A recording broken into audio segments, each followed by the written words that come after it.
ইব্রাহিমের মতো নবী এই দোয়া করছে, কোরআনের আয়াত এটা। হাদিসের মধ্যে আছে মুসা নবীর মতো নবী আল্লাহর কাছে হাসরের ময়দানের ব্যাপারে বলছে, আল্লাহ হাসরের মাঠে লা আসআলুকা লিয়াউমা উম্মি ওয়ালা উখতি, আমি আমার মাকে চাই না, আমি আমার বোনকে চাই না, বাল আসআলুকা লিয়াউমা নাফসি, আমি মুসা কেবল আমাকে বাঁচাইতে চাই, আমাকে বাঁচাইতে চাই। আল্লাহ আমাকে বাঁচান, হাসরের মাঠ আমার বড় ভয় হয়, হাসরের মাঠ আমার বড় ভয় হয়। আল্লাহর নবী সাল্লাল্লাহু আলাইহি সাল্লাম বলেন, ইয়াকুব নবী নিজের চোখে দেখবে ইউসুফ নবী ওনার ছেলে দাঁড়াইয়া আছে সামনে, এটা সেই ইউসুফ যার জন্য দুনিয়ায় কানতে কানতে চোখ সাদা বানায় লাইছে। সেদিন হাসরের ময়দানে নবী বলেন, একবারের জন্য ইয়াকুব নবী বলবে না যে আল্লাহ আমার ছেলেটার কি হবে, ইয়াকুব নবী বলবে, ইয়া রব্বি নাফসি নাফসি, আল্লাহ আমাকে বাঁচান, আমাকে বাঁচান। ওরটা ও বুঝবে, আমারটা আমি বুঝতেছি। এটারে হাসরের মাঠ বলে। এই মুসলমান, আল্লাহর নবী সাল্লাল্লাহু আলাইহি ওয়াসাল্লাম হাসরের ময়দানের ব্যাপারে এতটা নবীজি নিজেও চিন্তা করতেন। আপনারা সবাই শুনছেন, জানেন, 5 ওয়াক্ত নামাজের পরে ওলামায়ে কেরাম থেকে জিজ্ঞেস করে দেখেন, 5 ওয়াক্ত নামাজের পরে নবীজি নিজে যার হাসরের আখিরাতের মর্যাদার কোনো সীমা পরিসীমা নাই, সেই নবী 5 ওয়াক্ত নামাজের পরে যে কতগুলো দোয়া করতেন, এর মধ্যে একটা দোয়া, নবীজির একটা দোয়া ছিল এটা, আল্লাহুম্মা হাসিবিনি হিসাবান ইয়াসীরা, আল্লাহ এই বন্ধু আমি আপনার, আমারও বড় ভয় লাগে, আমার হিসাবটা সহজ করে দিন। নবীজি বলছেন এই কথা। অথচ নবীকে আল্লাহ বলছে, ওয়ালাল আখিরাতু খায়রুল লাকা মিনাল উলা, বন্ধু দুনিয়াতে আপনাকে যা দিলাম, আখিরাতে যা দেব, এই দুনিয়ার গুলোর চাইতে ওইগুলো অনেক বেশি উত্তম, অনেক বেশি দামি। এরপরও নবী বলে, আল্লাহ আমার ভয় হয়, আমার হিসাব যেন সহজ হয়। অথচ আখিরাতে ওনার মর্যাদার কোনো সীমা পরিসীমা নাই।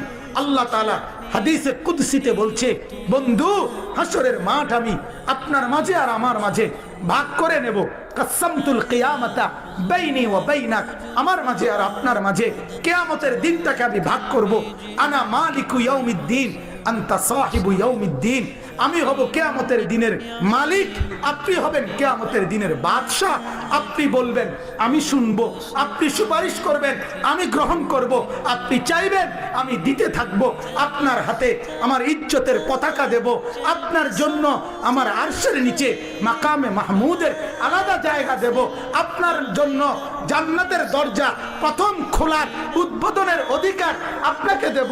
এত মর্যাদার পরেও নবী বলতেন, আল্লাহ তবুও ভয় হয়, হিসাবটা সহজ করে। আপনি কেডা, আমি কে?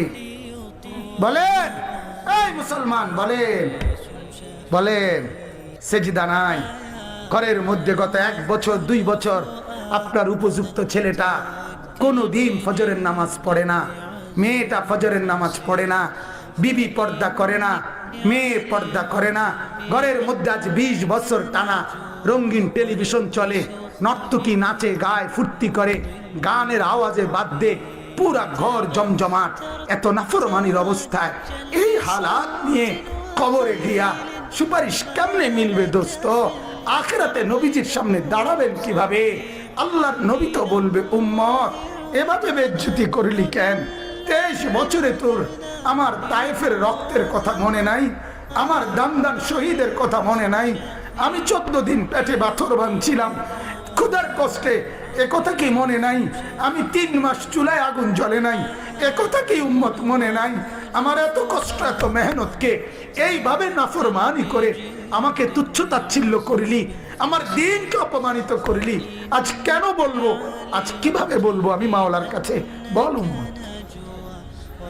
কোরআনুল কারীমের সূরা নিসার মধ্যে আছে, ওয়াজিনা বিকা আলা হাউলা'i শাহীদা, আল্লাহ নবীকে বলছে, বন্ধু হাসরের দিন আমি আপনার হাতে আপনার উম্মতের আমলনামা তুলে দেব, আপনি পড়বেন, আপনি শোনাবেন, আপনি হিসাব করবেন, আপনি বলবেন, এরপরে আমি ফয়সালা দেব। আপনি সায়াসে কইবেন, তাফসীরে আল্লাহর কসম এই কথা স্পষ্ট আছে। হযরত আব্দুল্লাহ ইবনে মাসউদ বলে, যেদিন নবীর সামনে এই আয়াত, এই ওয়াজিনা বিকা আলা হাউলা'i শাহীদা সূরা নিসার এই আয়াত যেদিন পড়লাম, সেদিন হযরত আব্দুল্লাহ বলে নবীজি অজরে চোখের পানি ফেলে কাঁদছে আর একথা বলছে, উম্মত পৃষ্ঠার পর পৃষ্ঠা গুনাহ আর নাফরমানি দেখি, আমি মাওলার সামনে পড়বো কেমনে, শোনাবো কেমনে, আল্লাহর কাছে বলবো কেমনে? এত বেইজ্জতি করলে উম্মত আমি হাসরে মুখ দেখাবো কেমনে? আল্লাহ আমাদেরকে বুঝার তৌফিক দান করুন। অতএব আল্লাহ তাআলা বললেন যে এই ফিকির করে আখিরাতের ভয়, তো আল্লাহ তাআলা বলেন সে বিবেকবান। বলেন আলহামদুলিল্লাহ, বলেন আলহামদুলিল্লাহ।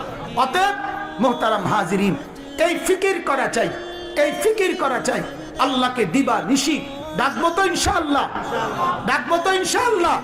রাসূলুল্লাহ সাল্লাল্লাহু আলাইহি ওয়াসাল্লামকে ভালোবাসবো, মহব্বত করবো তো ইনশাআল্লাহ, শুধুমাত্র মুখে মুখে তো ইনশাআল্লাহ। কয় ভাবে? কয় ভাবে? আবার বলেন, আবার বলেন। আল্লাহ তাআলা আমাদেরকে তৌফিক দান করুক। বলেন আলহামদুলিল্লাহ, বলেন আলহামদুলিল্লাহ, বলেন আলহামদুলিল্লাহ।